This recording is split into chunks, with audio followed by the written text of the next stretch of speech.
All right. Good evening, ladies and gentlemen, and welcome to Bibliomancy for Beginners. We are a bi-weekly book club who this summer are focusing on diverse reads. I would say our lovely hosts will introduce themselves, but it's one other lovely host, and that is Taylor, because Gretchen is currently working at school, but she'll be back for the next episode, and none of our friends were able to read Borges, so it's just the two of us. Cowards. I know. I don't know if you can hear the cats yowling in the kitchen, but there are cats yowling in my kitchen, and I can't do anything about that. Are It's there not raining cats outside. yowling in all of our kitchens, Michaela? I don't know. Do you often find cats yowling in your kitchen? I'm It's simply often open to the here. possibility. All right. Do you want to introduce yourself? I'm Taylor, English major. This was my choice. Next book will also be mine, but this actually has some context I feel should be introduced now, in that in my freshman year of college, first class I ever went to, I had a literary theory course, 8 in the morning, with a professor who had recently transferred from Brown. What, Michaela, am I going too long? Am I sorry? No? Go ahead. From teaching grad students at Brown to Teaching us. Half of us were freshmen. There was a class of 8 of us. Maybe, no, there were like 6 or 7 of us. Barely anything. And it was the most terrifying class I've ever been in. Because this man was so intelligent, so eloquent, and we had to keep up with it. And the Collected Fictions was one of the books that we read. We only read excerpts from it. Only about 4 of the 20 we've read in the last 2 weeks were ones that I had read before. But when we started discussing what we wanted from diverse reads, and we started discussing, like South American authors that were a possibility, my mind went to Borges.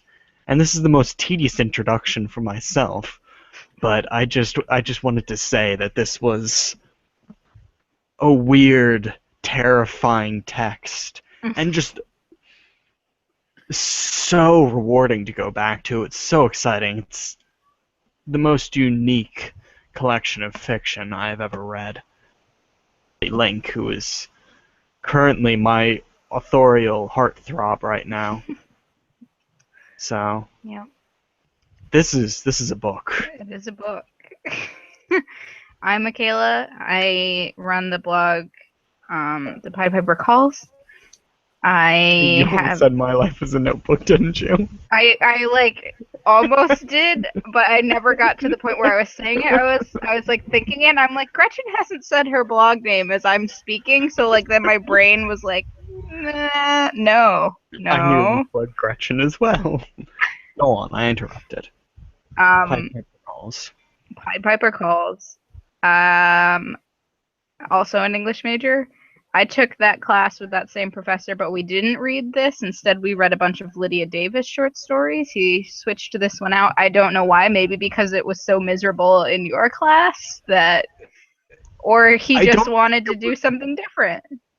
He might have wanted to do something different. It was also the first text we read. So he has us writing essays to analyze a story with like some school of literary theory. Deconstruction? And I think that's the first one. As in, he just sent we had covered like structuralism. We hadn't gotten to deconstruction until halfway through the semester, but like we covered 3 schools, and he's like, go forth. You have formalism, you have structuralism, you have like something else.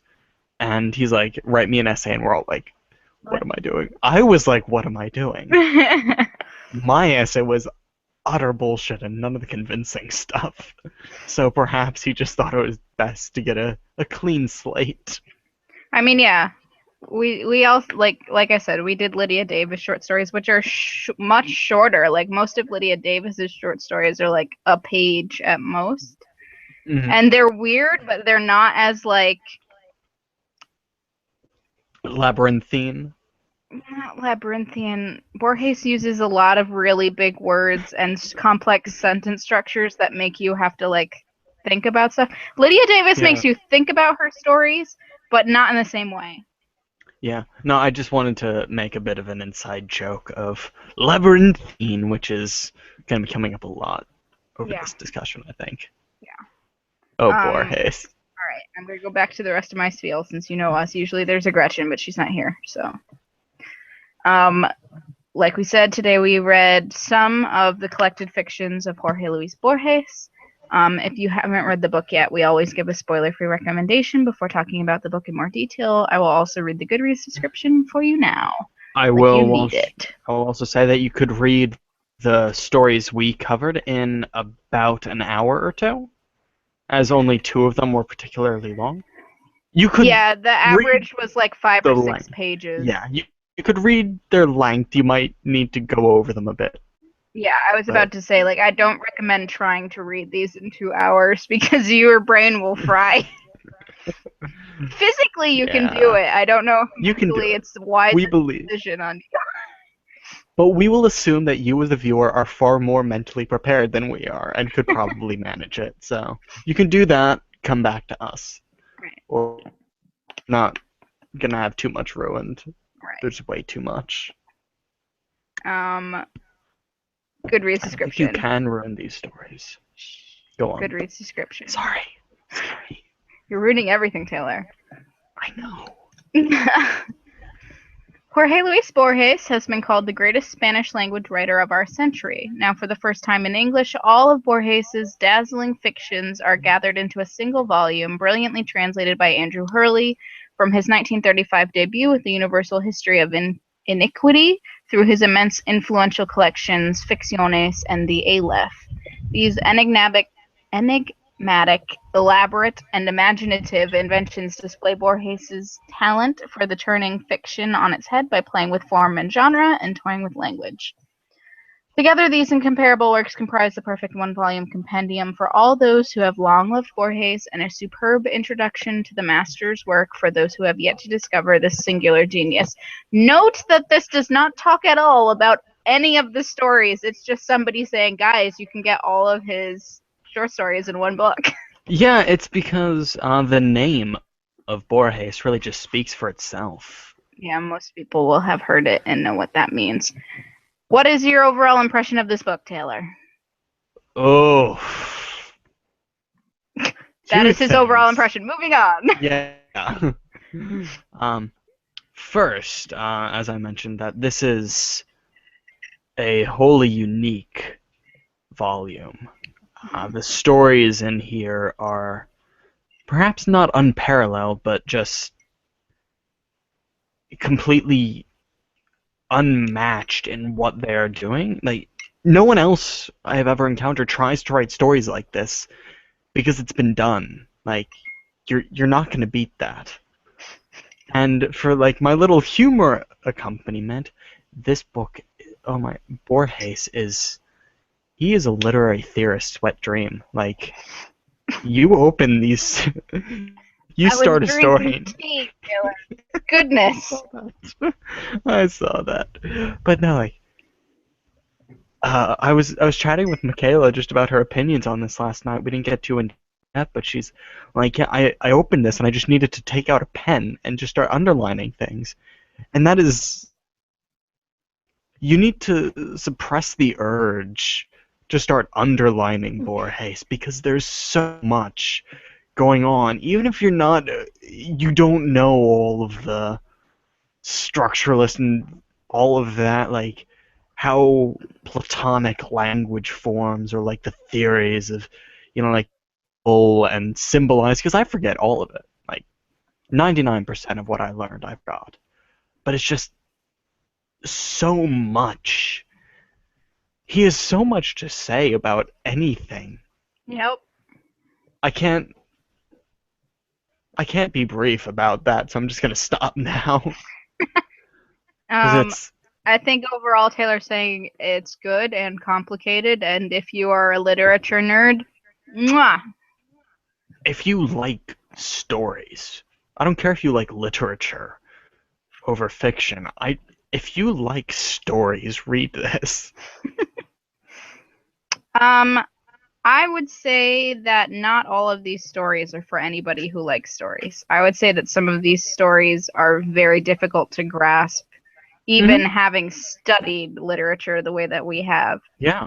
But then But the there are telling of others that are stories is completely, unparalleled. yeah, there are others that are completely understandable just by reading. Like you don't necessarily have to go back. Like I would recommend going Hmm. back because you'll obviously get more out of it because Hmm. it can't just be the surface level, but it's more comprehensible depending on which story you're reading. So there's something for everybody in here. They're really well written. You might need like your dictionary app at your side because even I was like, what the hell is that word? I've never seen that word before. And this is a translated text, which means Hmm. that had I found a copy of the Spanish language version, which I tried to find but couldn't find, Hmm. I might have This had a, collected edition was impossible to get my hands on. yeah, no, like I could not find it because I wanted to read some of these in Hmm. Spanish, and I might do that in the future, but Yeah. because I couldn't find it, it probably would have been really difficult because even just the English language version is sometimes difficult to muck through the language. Yeah.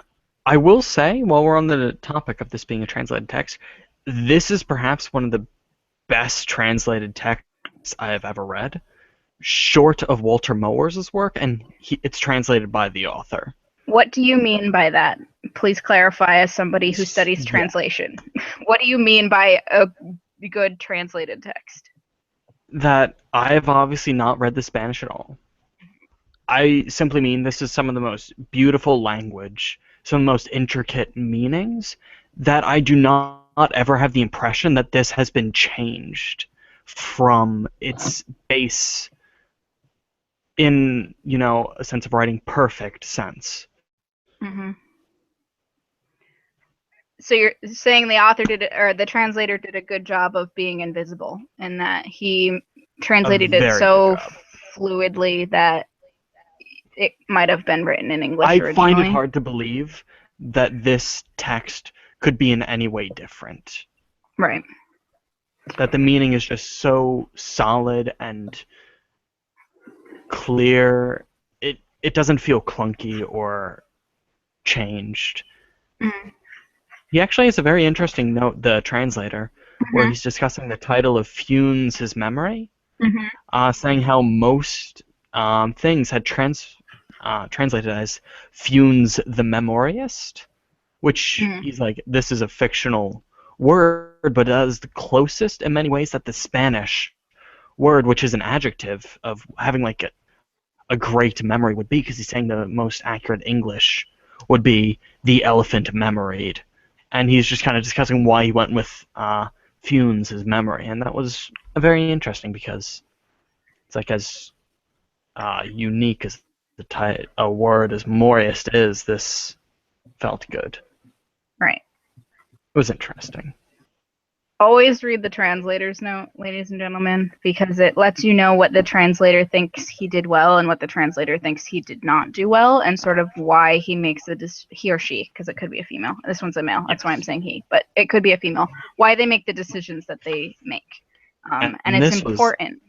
oh man, absolutely a labor of love. He translated, what, 8 books of short stories? I think so. Yeah.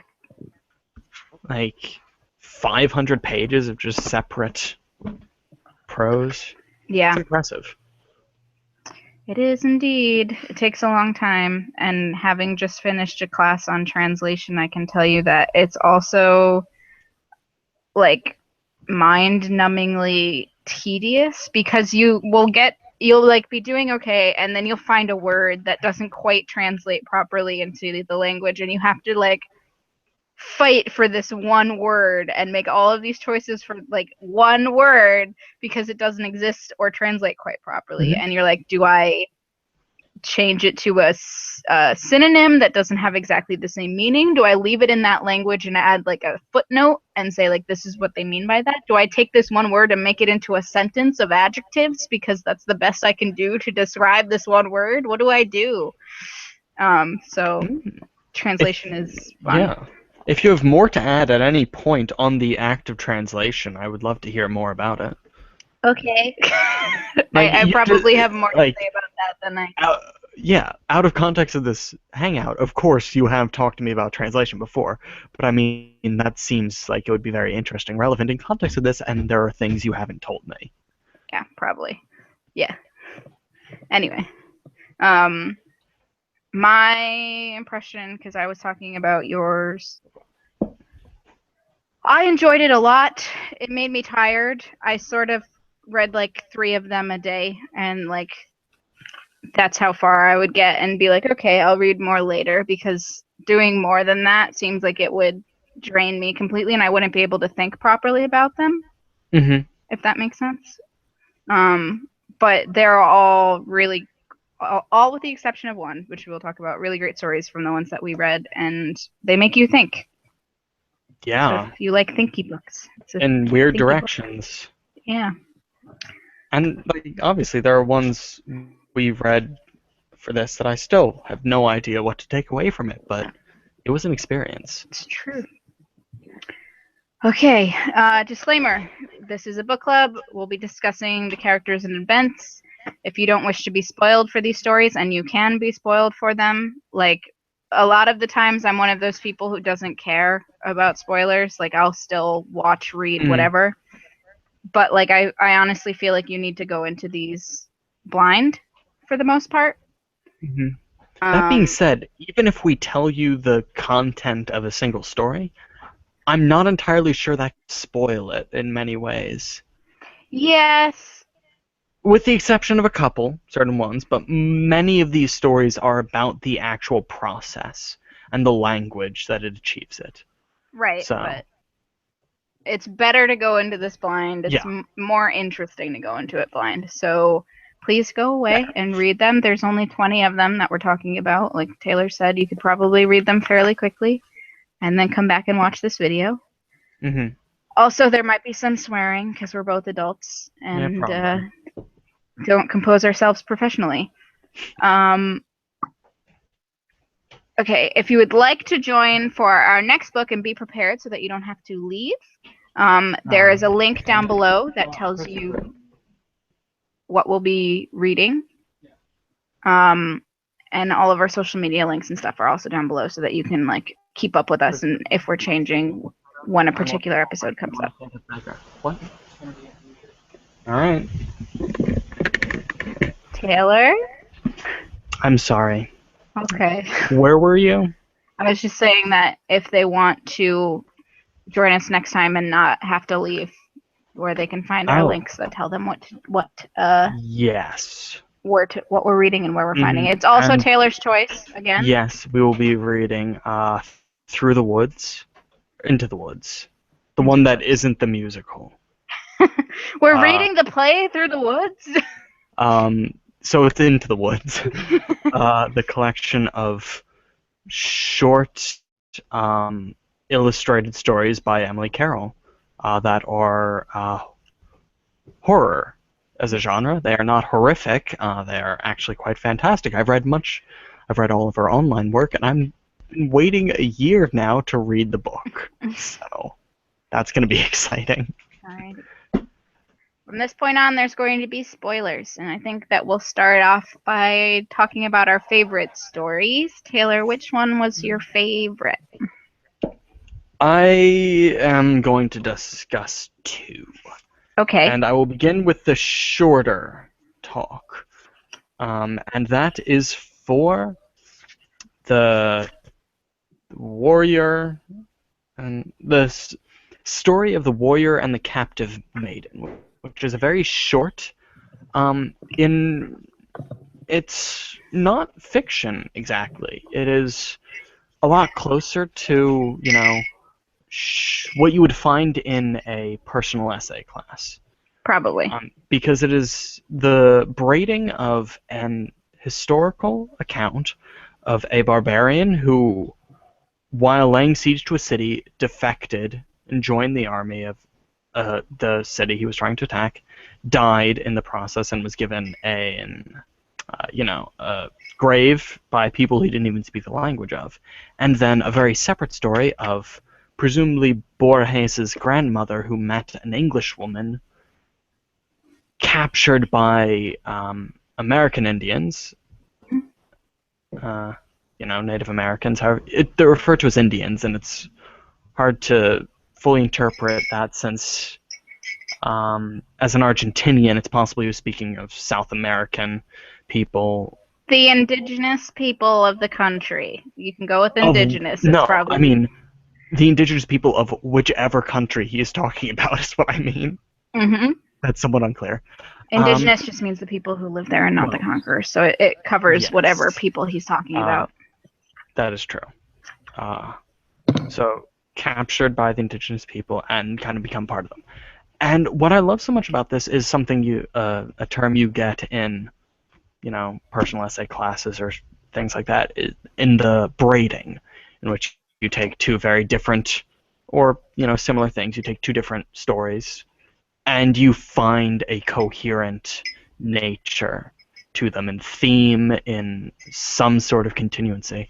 Right. And I think as a 4-page story, it was really interesting, really lovely, and in its simplicity, I don't know, just there wasn't as much to read into it as with some of the other stories, where I didn't learn something greater about how we understand meaning or any of that, but the story sat very well with me. And Okay. I'm not really sure how better to articulate that. And just it it was a tightly written story. Yes, good. That's what I'm sticking with. The second, Tlon Ukbar Orbis Tertius, hmm ter- Tertius, I think it's which tertius. t- Like three. it would be, Tertius. wouldn't it? Yeah, no, you're onto something, Michaela. I did take that Latin class in high That school. that is how you would spell things. Mm.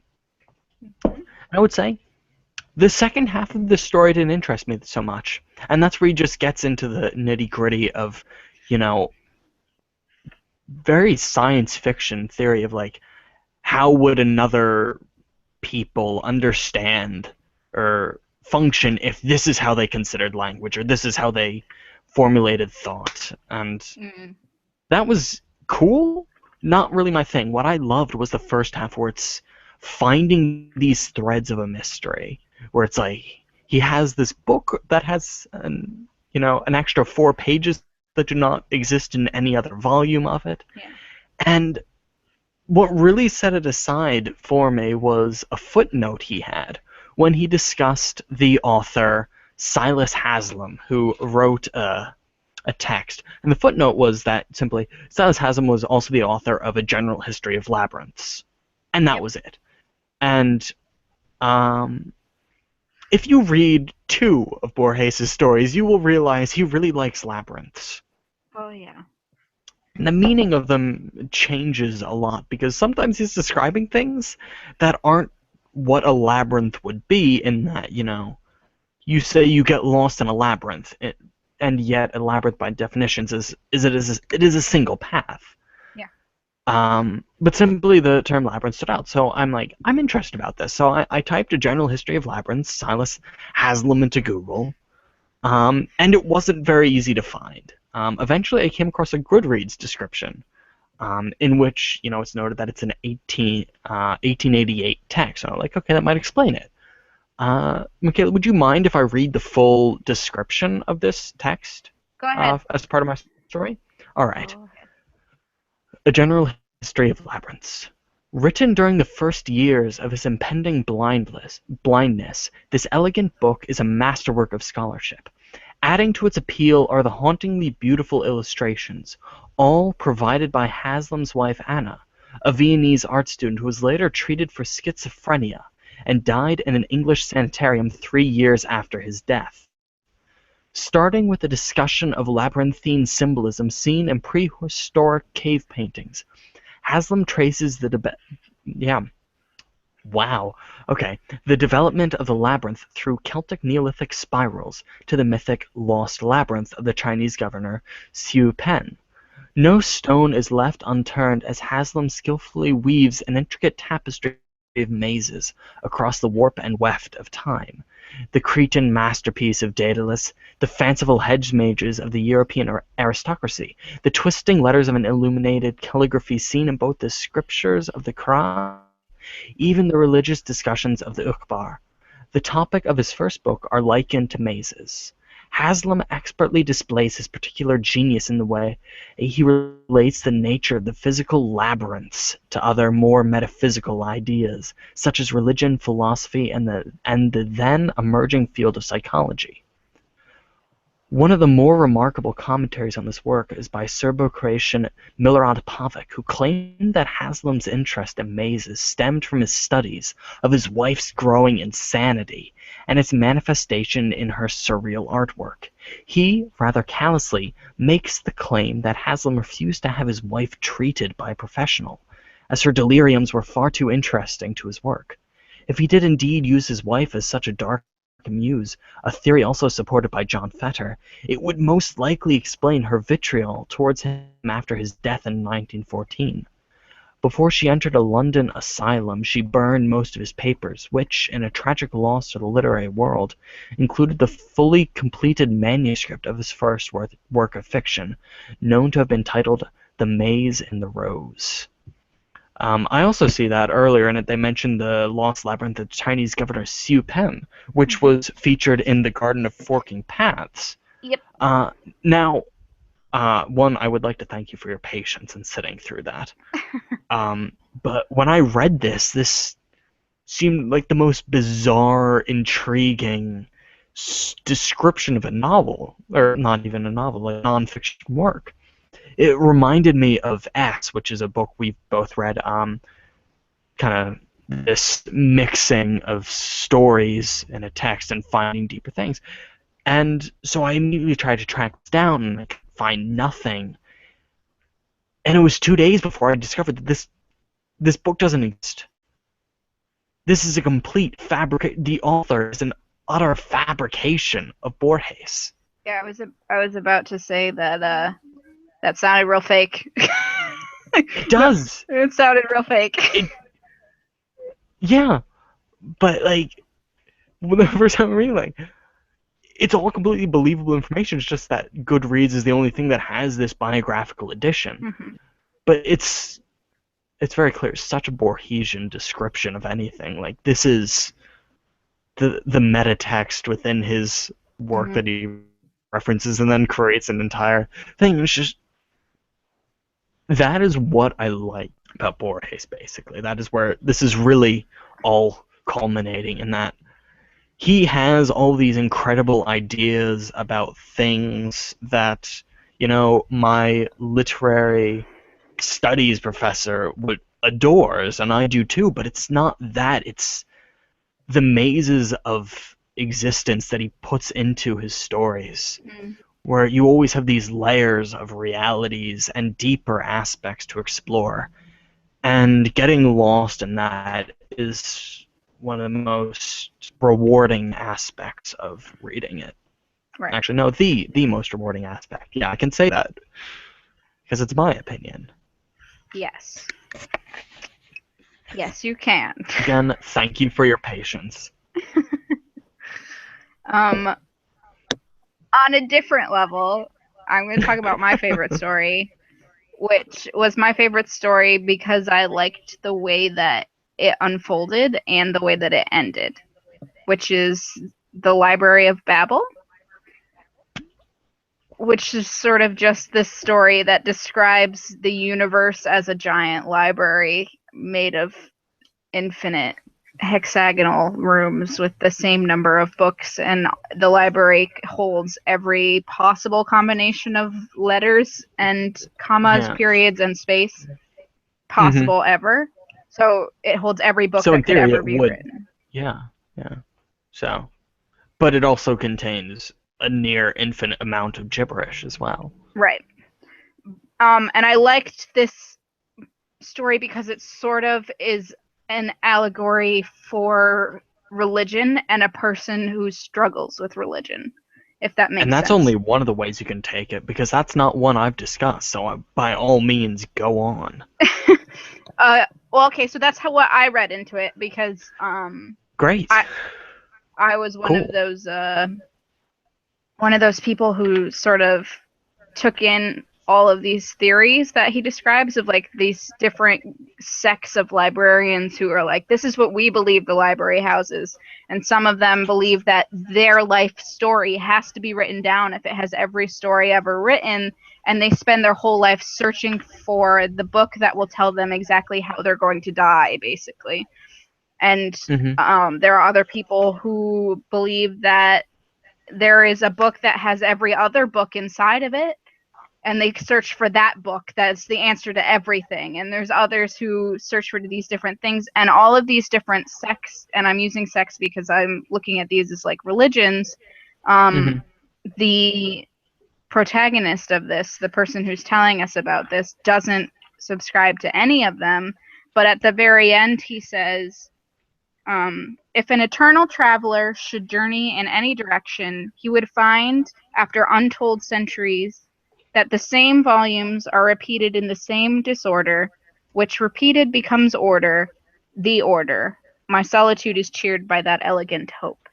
So there's this idea that all of these people are working in disorder, and that they can't see, there's no rhyme or reason to how these are, and that there must be an end to it, because if it has every book possibility ever written, then that's finite.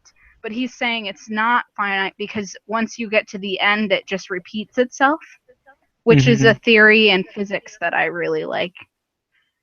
And like that's what called to me about this story, this idea of like a person not subscribing to what these other people are thinking, but taking comfort in the fact that they believe differently without having to moon about it, I guess. I don't know. And just because there is theoretically meaning in some does not invalidate all the disorder, the lack of meaning in all of the other ones. So it's there, but it's also not in itself a truth. And the Library of Babel is one of the more talked about of his stories. Definitely one we talked a lot about in that class, although I've forgotten just about everything said about it. Obviously, we were discussing, more things about, the way we create meaning through meaningless symbols. Right, which is a big portion of this, yeah. Yeah. And it's, it's there. Can you create This meaning is a story from a finite number of descriptive? Yeah. And I think that it's interesting that this text, which talks about there being an infinite number of texts, or a finite number of texts repeated infinitely, that it can also have different readings depending on who's reading it and what they're looking for in it. Yeah. Because it's saying that even one text can be infinite. Does that make sense? Yeah, because a book of MLQ repeated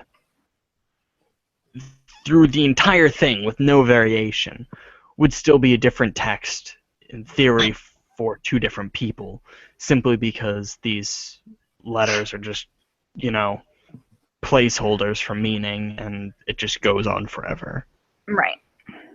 Because there were the people saying, like, no, this is that the context of these on this page and their, association with other repetitions of it will mean different things on halfway through page 31 to midway through page 93. Right. Exactly. And that's just, yep, that's a thing. Yep. I enjoyed it. It was good. That was my favorite. Did you have a least favorite story? Least favorite is a harsh word. However, Emma Zunes was not a story that appealed to me. Oh.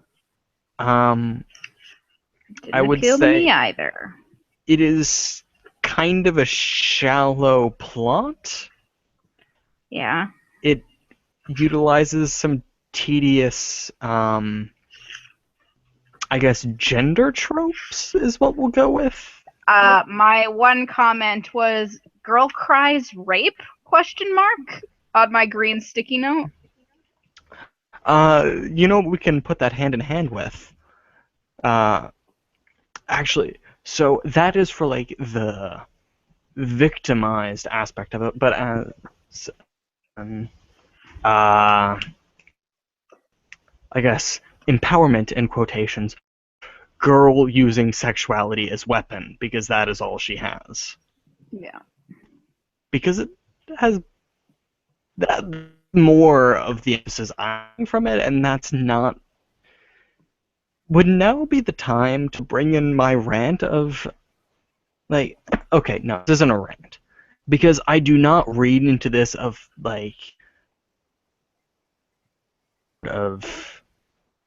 misogyny on part of the author. Like, the 20 random ones we chose, for the first 10, there wasn't even a single woman mentioned. Like, Yep.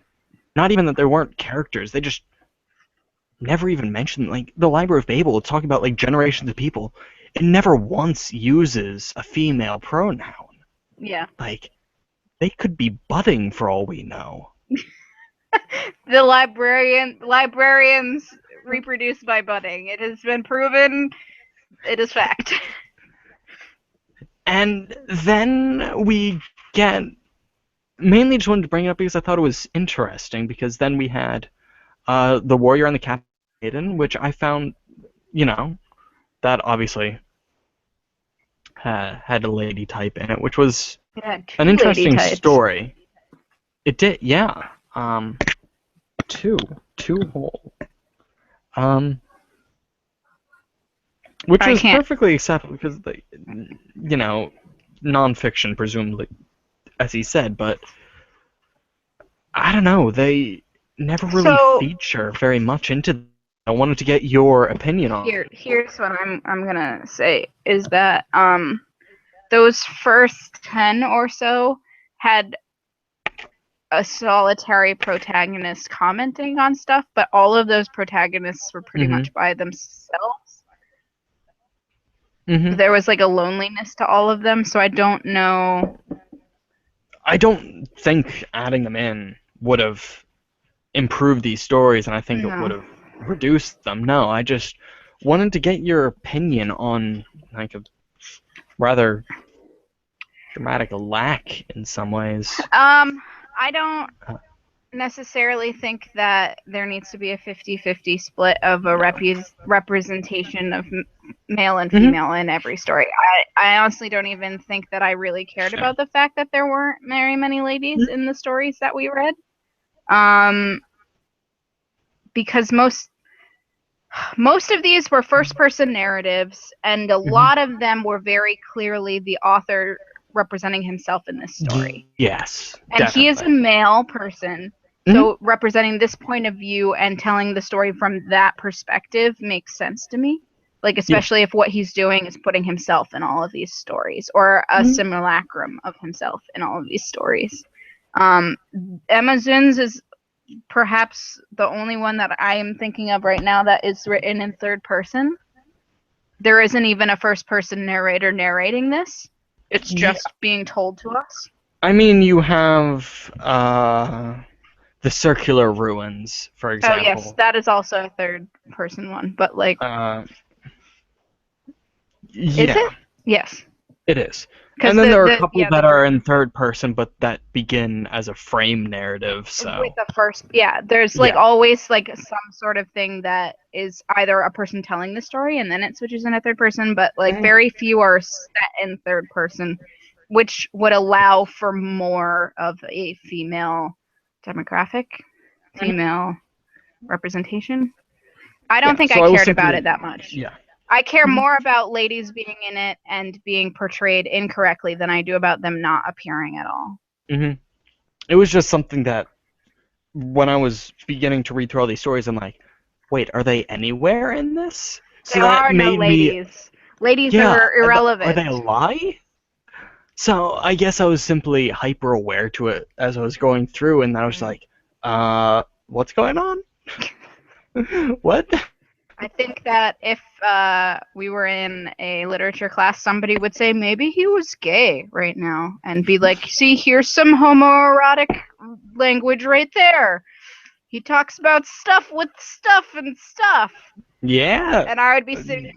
I mean, yeah. What does it accomplish? Ugh, We are both worst. English majors, and what does that accomplish? I don't know, but people get published talking about stuff like that. Don't Oh, know. such as oh, I cannot remember the author. Hold on.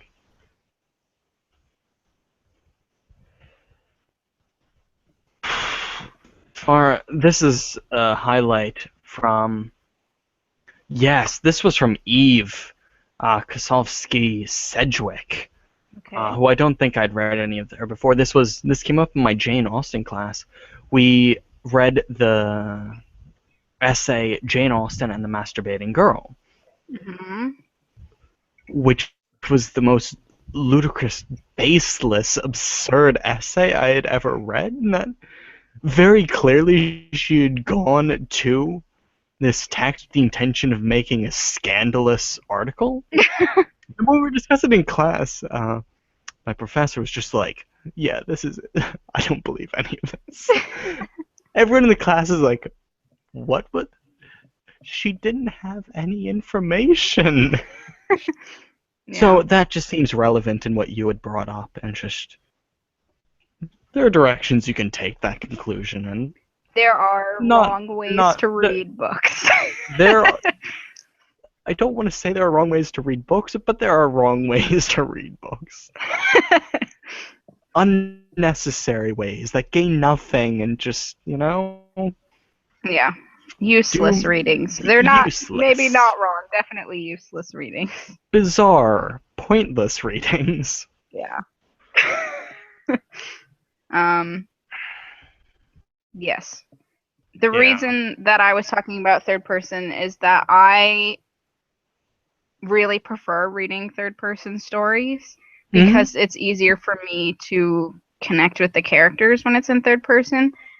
One of the things that's a problem with, say, Jorge Luis Borges writing all of these stories from first person from a male perspective is that I don't have that perspective. And while that isn't always a bad thing, and like I don't think that I was taken out of any of these stories because of it, it can be Hmm. done poorly and make it difficult for you being the proverbial person to connect with the characters Hmm. just simply because you have no way to relate to them and you're stuck in their head. Hmm. I've actually been thinking about that a lot more because I feel like in the books you and I have been discussing, it's come up a lot, and your dislike of the first person, which I do not have in the same way. But Mm. I've been thinking about that, and I think also from books that we've both enjoyed, what I don't like is that both first and third person are often used in the same exact structure, where you Okay. just change the pronoun in the same way you would change the tense of a novel. Right. And that is just like, I did this, I did that, all these things. And when I am really sold on a first person narrative, and when I think it actually shines and gains more than a third person, is when we have almost a colloquial manner, where they are aware of this being a text and are willing to bring us into their experience by like portraying themselves as a means for us to experience the story. And the Right. way I think about this is, for example, John dies at the end, or even The Martian, which you highly recommended to me, and I'm about halfway through, where most of it is in audios, where he is telling things that have happened, but he's not narrating this action in the same way he is Right. sharing with us an account. Right. And when it is actually a story, this person who is aware of us being listeners, Right. that we are gaining. And only now do I think, oh God, how am I going to bring this back to Borges? How am I going to bring this back to Borges? I'm not really sure. um I think because that a he lot of doesn't these stories are what you really were do that. talking about because they're frame. There's a bunch of these that are frame narratives of somebody saying, "I found this thing," or "I saw this thing," or "I heard this thing," and let Hmm. me share it with you. Versus just a story that happens to take place in first person, which is probably why I Yeah, didn't mind it so much. And what bothers me about first person narratives is, like you said, it's just a third person thing with the first person pronoun, and it bugs me versus a yeah. story being told. Yeah. But I think what I like about this is how I was saying I like when first person brings you into a story. Yeah. And the way I'm going to braid these opinions that I've had is that what I like about Borges' first person is that he makes me forget it's a story, and I think I'm just, sitting across from a table with him, and he's telling me absolute fact. And I Right. cease to care whether it's a story or truth, because as I have learned from the description of a general history of labyrinths, that the process in itself is so interesting for me that Mhm. that is the meat of it. Right. Just the way he crafts and gives me this information. Mm. Yeah. That had a moment where it could have been, really profound and articulate, and no, it fluttered away. Oh no. Um, are Gonna there take any what other comes in. stories that weren't your favorite or least favorite, but were particularly poignant that you want to talk about? I want to talk about the Garden of Forking Paths, but if you have another one that you Go ahead.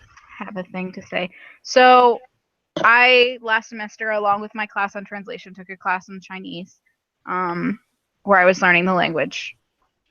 So when you were talking about Su Pen, or however you said it, it was like throwing I me off said because because it had THUI apostrophe pen, so I said Tsiu pen, yes, which I acknowledge is wrong because I don't know how to pronounce Chinese. I don't. So here's the problem with Chinese I is that was instructed. No, it's romanized go weird. on. Chinese because of their characters and Chinese pronunciation is very dependent on the tones. So it's difficult to romanize the tones without putting the tone markers in. So when you Mhm. try and do that, because most people don't know how to read the tone markers, you put different vowels together to try and simulate the sound that that tone has, because the vowels sound Fair. different depending on which tone it is, right? Does that make sense? Yeah, yeah, it makes sense. I Also, can't replicate it, but yeah, it makes sense. right, so that was funny. And it also meant that when I was reading the Chinese romanized words in here, I was reading them differently probably than you were reading them because of the way that I've learned to read romanized characters. Anytime I saw an E, I pronounced it in my head as an sound because when you Oh, romanize E, it's a so it would have been sui pun for me or well, hung lu um, mung, the E with the sound. the safest way to imagine me pronouncing Chinese or any Asian language, because that's all like blank spot of my knowledge, is just an American with a very heavy Southern accent. What? In that there is no chance whatsoever that I will be pronouncing it correctly, and it would be the most overpronounced, Americanized, just bastardization. Like that's it's that's great. it will But be a the bloodbath. That's what I'm saying. yeah, the reason that I wanted to talk about the story was not that. That was just one of the things that I wanted to say because I found it funny when you were pronouncing Mhm. those things. Go I was like, on. you're pronouncing those very differently than how I read them. But I might be reading them wrong Huey because he might Pen. have Go on. romanized it for an American audience. I don't know. I don't know. Yeah, no. Anyway, Huey Pen. I liked that this story was had a protagonist that was Chinese or Chinese Yeah. descent. Like I really enjoyed that fact that Borges doesn't just write stories about um his what he necessarily knows, but like tries Yeah. to do something else as well, and I liked this idea of a Chinese man working for the German government as a spy in England. Like, this whole plot was just really, really cute and interesting to me. Oh, yeah, and there's a great line where he's like, I wanted to show them, meaning the Germans, that, like, despite their condescension towards me, that, like, a yellow man could save their armies. Yeah. I'm like, all right. I also, like, the ending of this one was kind of punchy, too, because this one, like, was discussing how there's what did I call it? Oh, a multiverse theory. It sort of discussed the idea that each decision has a forking path and creates alternate universes. Yeah. And it ends with him saying, "And I am your friend," and then immediately murdering the guy because he needs to tell the Germans how to attack a certain town or something. And I was just like, they're setting up all of these things where he's, like, literally saying that he thinks he knows which universe he's in, and then, like, turning it on his head, and it's a completely different universe. Well, or rather, Stephen Albert has the line at least twice where he says, I am your friend. Now I am your friend. But he very pointedly does not say, we are friends. Yes. So he seems very open to the idea that this might be the situation where this is going to happen. Yes. And it was an interesting. Yeah. I liked the line. I don't have very far to take it. Simply where he's discussing, like, everyone. Some might have heard him say, "I'm going to retire to write a novel," and then others might have heard, "I'm going to retire to build a labyrinth." Right. And along the lines, they just interpreted that as two different things. But then he's like, they did not consider the possibility that they are one and the same. And I'm like, yeah. We were led up to believe this right before you said it, but yeah, it's good. It's an interesting thing. I also like that the only way that he describes how he figured out that the book was the labyrinth was he said, in a riddle whose answer is chess, what is the only word that must not be used? And he said the word is chess. Yeah. Like, this idea that he solved it based off of what isn't there. Yeah, it was just, like, a really interesting deconstruction, and I liked the story. And it was one of the more easily followed plots. Like, it didn't... Like, it goes into a lot of weird metaphysics stuff, but it doesn't get too convoluted in the language, is what I think I'm saying. Yeah, and advantage to that was that it leads in with this frame of, like, I found this, account. The first 2 pages are missing. So we're tossed immediately into the frantic bit of a spy novel. Mm. Yep. And basically. We're reading that, like, tense anticipation, and then it starts getting into this strange looping discussion and a weirdness of almost deja vu as this character is passing through this town. And there's also this question of, like, is like, that really happening? Is it imagined? Is it dreamed? You can't even get all the way out to, is this a story being made up right now from the start? Because there's just, it just keeps going further down into where do I draw the line right now? Right. That was a fun story. I have another story if you don't have a story yet that you want to talk about. Is it the Gospel according to Mark? No, but we can talk about that. I know we both had ideas about it. Yeah, you hadn't actually told me anything about it except you found the ending a bit sudden? ... Plot twist ending ... Yes. And yet, for a, in quotations, surprise murder ending, as I like to call it, because if you sit through at least one creative writing class, you will get a surprise murder ending. Yeah. This was... Yeah, I don't think this plot twist ending was, like, me being like, oh my god, plot twist. It was me being like, that's how you're ending it?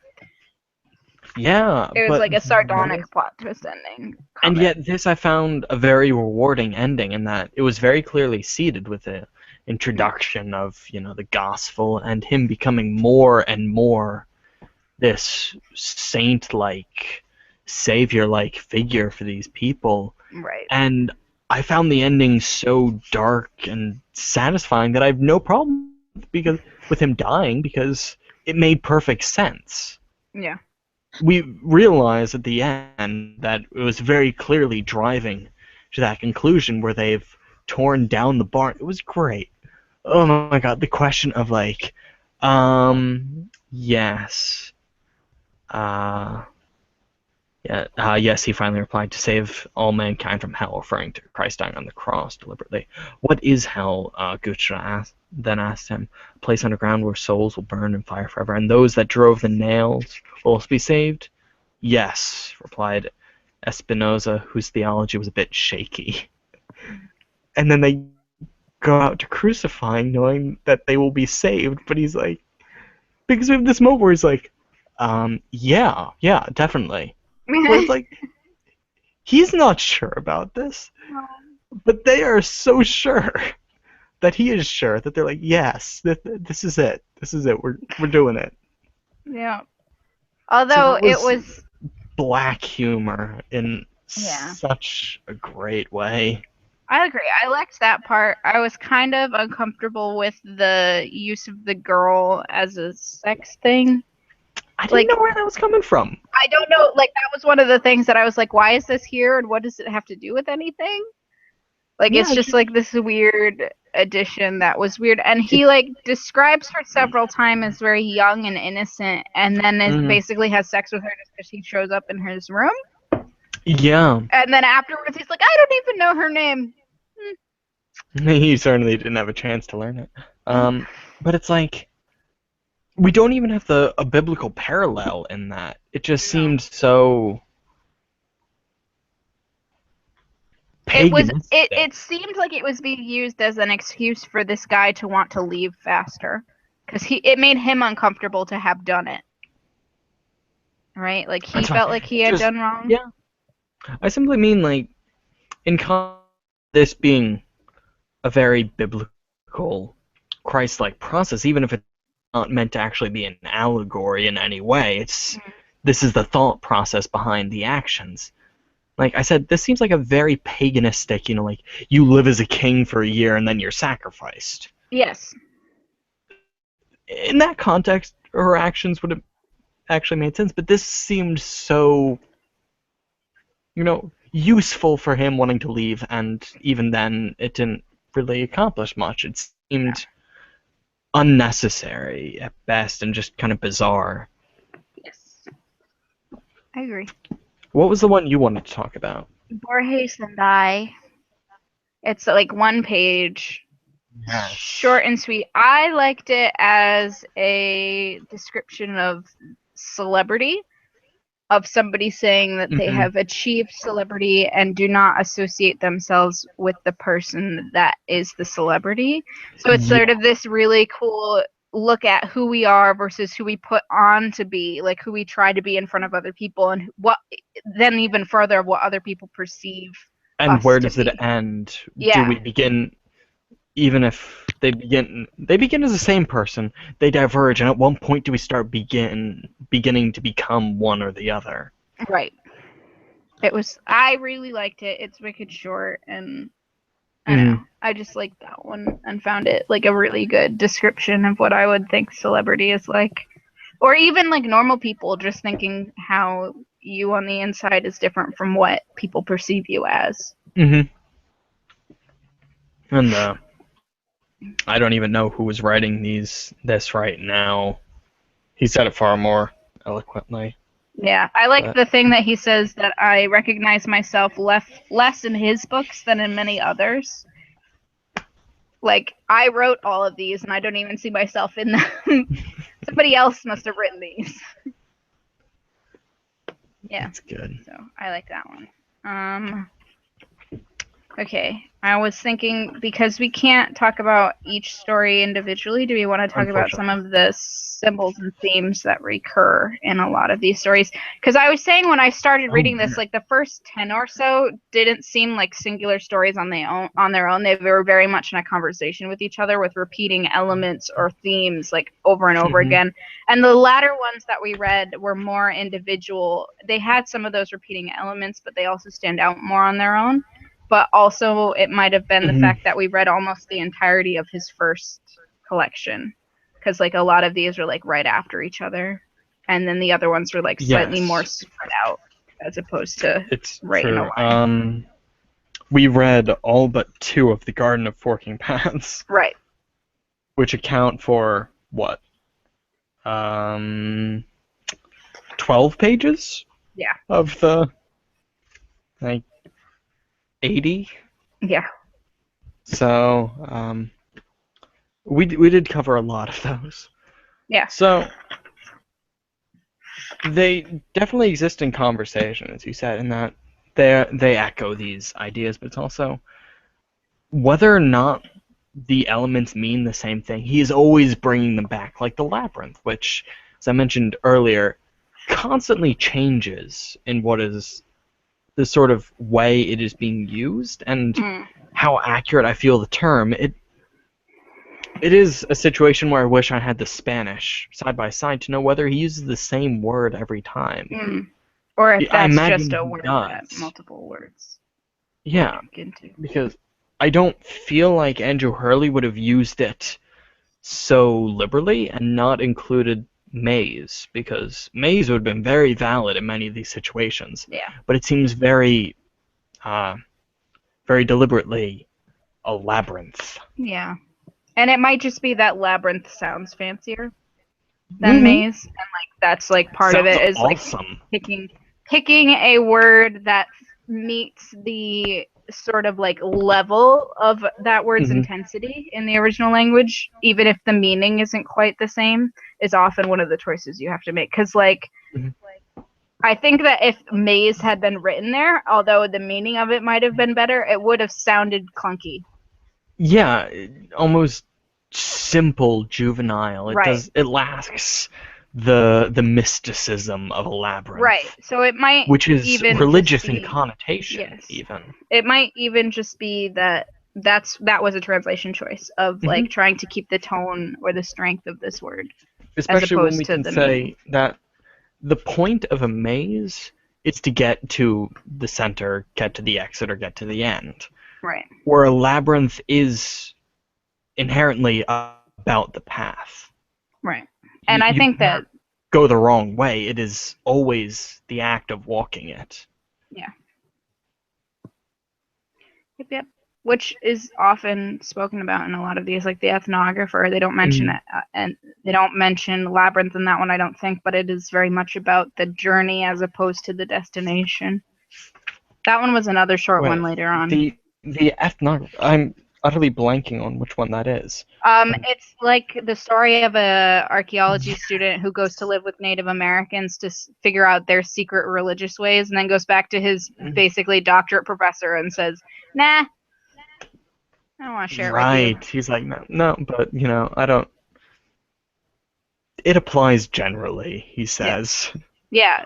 So I like that the professor assumes that he's going to go and live with the Indians, which is like I don't know how to say it. Being an anthropology student, because my other major is anthropology, that is sort of like a snappy quip to any anthropologists who do cultural anthropology. A lot of them, in order to do their work, have to integrate themselves into these societies, and it's like sort of like, oh, so now you're just going to go live with them type thing. It carries such a weight of, so like you really got to know the noble savage, didn't you?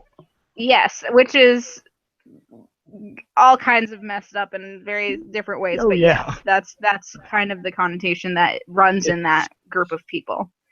It was such a condescending line in the story, and he's like, no, this is kind of like a universal thing. Yeah. Like it just applies in general. Out some stuff. Maybe you should go live with them for a while. You seem like you need it more. Yeah. Yeah. Actually, Um, I do want to go back just a moment for um, the labyrinth and just that the importance of walking it. Like, I like to console myself that means like it doesn't matter if at the end you understand what he meant in the story, Borges. He's like, the important thing is that you have gone through this. And that's how I'm going to choose to interpret the labyrinth of his work. The yes. important thing is that you know, I've thought about things, and I don't need to understand all of it. Yes. And in fact, in one of his stories, he talks about the futility of trying. It's in the Library of Babel that there was a group of people who tried to understand every work, even the gibberish ones, and the Hmm. futility at that and the absurdity in that. You don't have to understand or find the meaning in everything. It's kind of silly to try and do so. Yeah, It is it the is. peace you gain as the character in the Library of Babel. You know, he's like, I have found my own personal, satisfaction. Yep. And So that's all that matters. I will console myself with that knowledge, with that reading. Yep. Um, What theme would you like to discuss? secret books slash found books slash books that may not exist, because that Yeah. appears through several stories as well.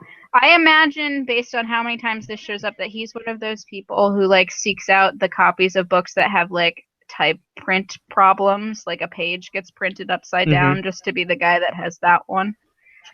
Like, there's only one of these in the whole world. Oh, no, this is. I've complete source amnesia for this. I don't know if it's something that's mentioned in the text here, Mm. in the Better Than Food book review, which we've linked on our Twitter at least, discussing this, where Borges was a guy who had no problem with making up facts. Like, texts in the past, he would absolutely change the meaning of the words or what was written to serve his story because he's like, it's in the past, it is a story, and he would adapt it to a greater thing for his purposes.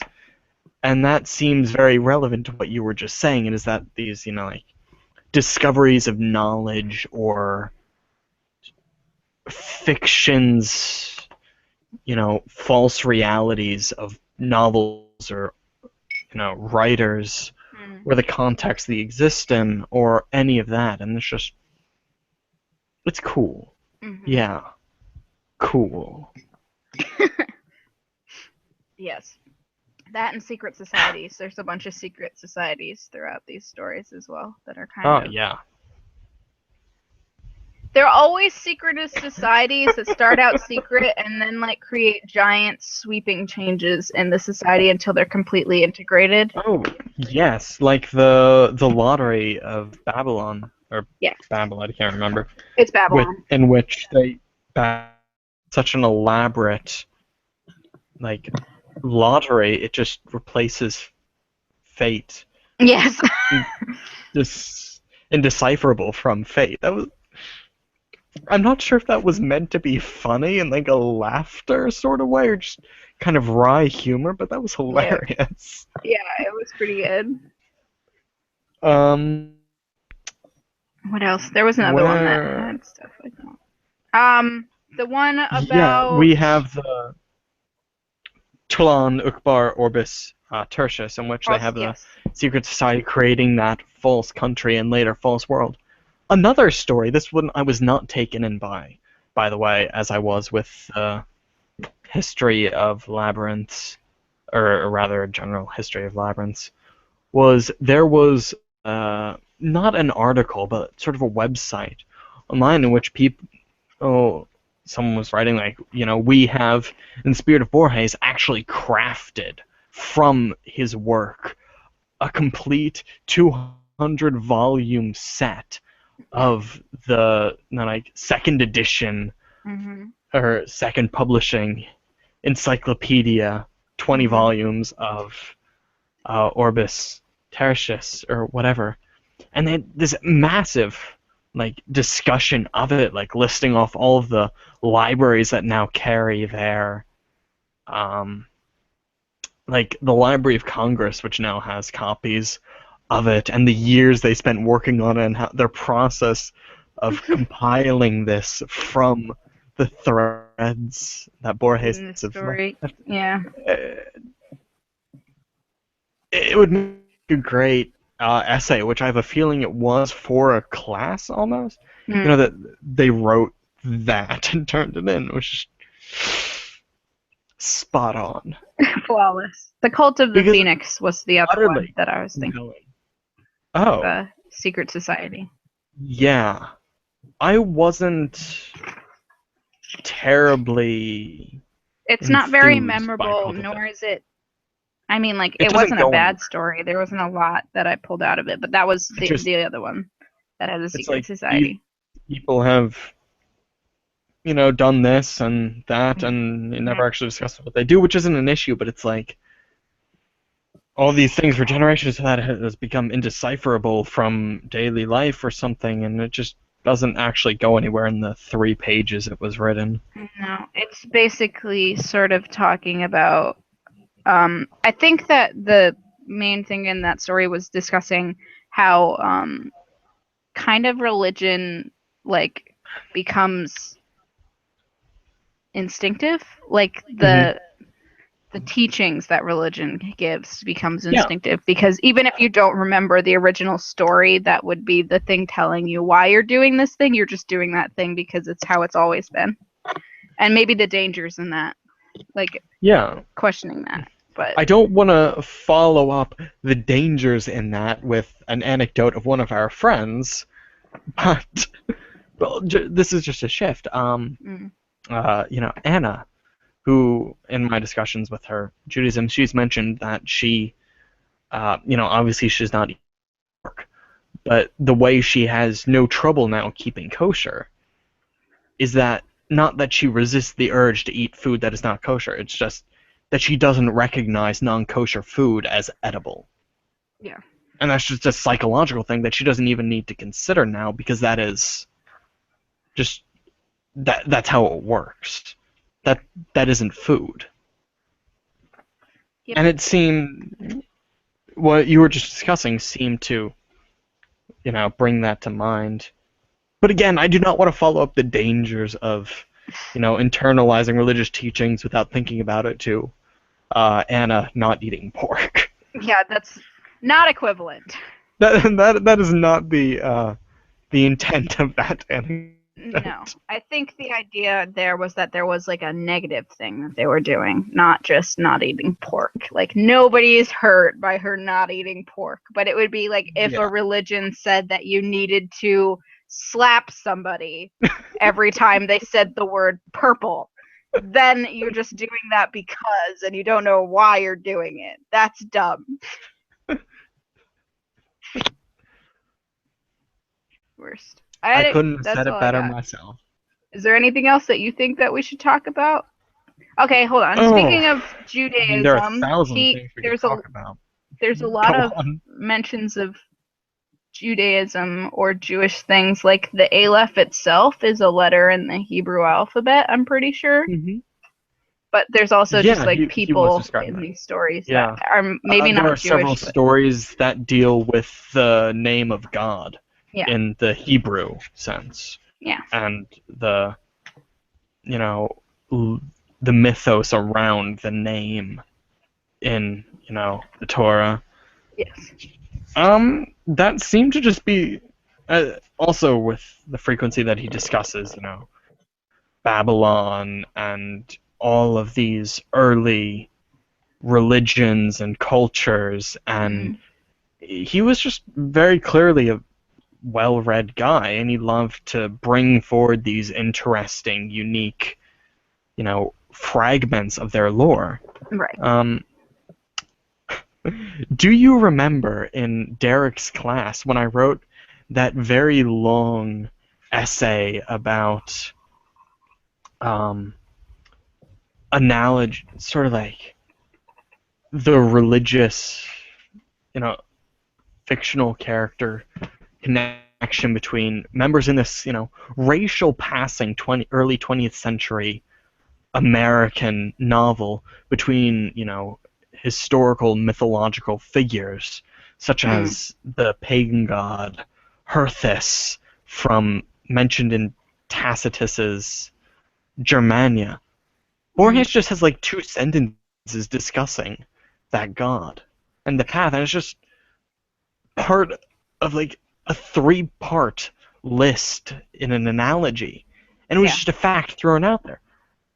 And as someone who had to like pour through several things to find that is not an easily found thing. He just loves to bring forward these obscure random things, almost as a love for the obscure random thing more than just any gain it gives him in this story. Right, because most people aren't going to read that and know what that's actually talking about or know how to relate it to there. Exactly. But it was a story that I had read freshman year when I didn't even remember it. Yeah. Totally over my head.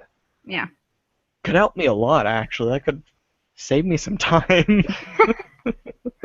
Probably. Well, but yeah, so I don't mean to say it is a pretension of Borges to just say, oh, look how smart I am. Because it never comes across that way. It is simply him loving to throw out all of these ideas across cultures that seem to come together into an idea of like an Inspector Poirot fusion with Judeo-Christian mythology. Yeah. And that was just a story idea. Yeah. It was like, I was going to trap you in a labyrinth of this equilateral triangle on a map of which named God and really just lured you to being shot. So, yeah, bro. Come at me. Yep. That was the weird story. Yep. Went from like, okay, this is like 2 pages later when the guy's still continuing his monologue, I'm like, okay, like I'm convinced in this, but what? But what? Alright, is there anything else that really you the can think most difficult way?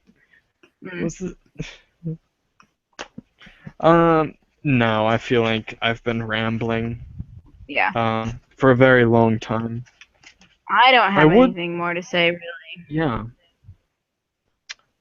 I mean, I would like to say both The Immortal, which was a really interesting story, was one that I loved, and then also The Aleph, which was fantastic and really funny and just... I love when authors write fake poetry that is, like, incredibly bad, and then they spend, like, a good page saying why it is bad.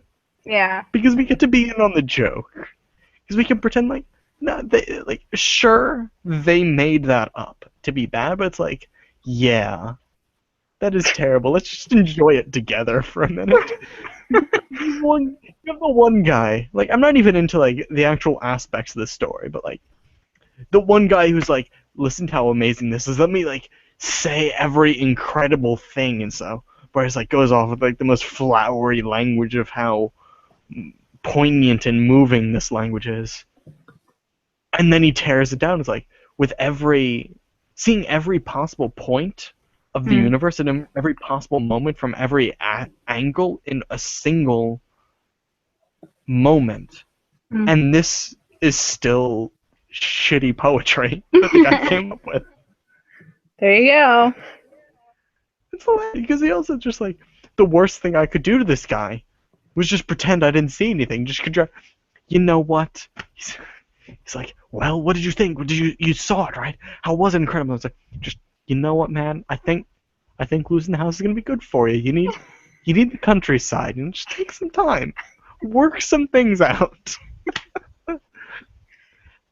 That is the best revenge. That asshole guy. Yep. Especially because Borges started this whole 10-year friendship with the guy just to like moon after the fellow's first cousin who died years ago and sit in his house and look at her painting.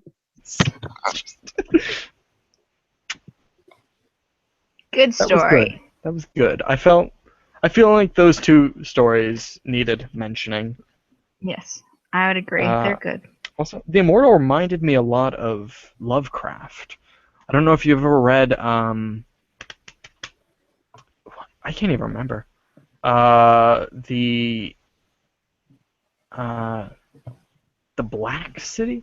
It's one where the guy's out a city, the Nameless City. Okay. Its description of these places, the geometry was similar and interesting. It's just side note. I'm not taking that any further. I do know, not a story reread, but I do know there is a story in here that was dedicated to Lovecraft. I do not really need to take that in any serious direction of, like influence and that it was inspired and everything, but there may be Lovecraft stuff in this book, is what you're saying. In just an interesting description of a landscape and a world that had come to mind.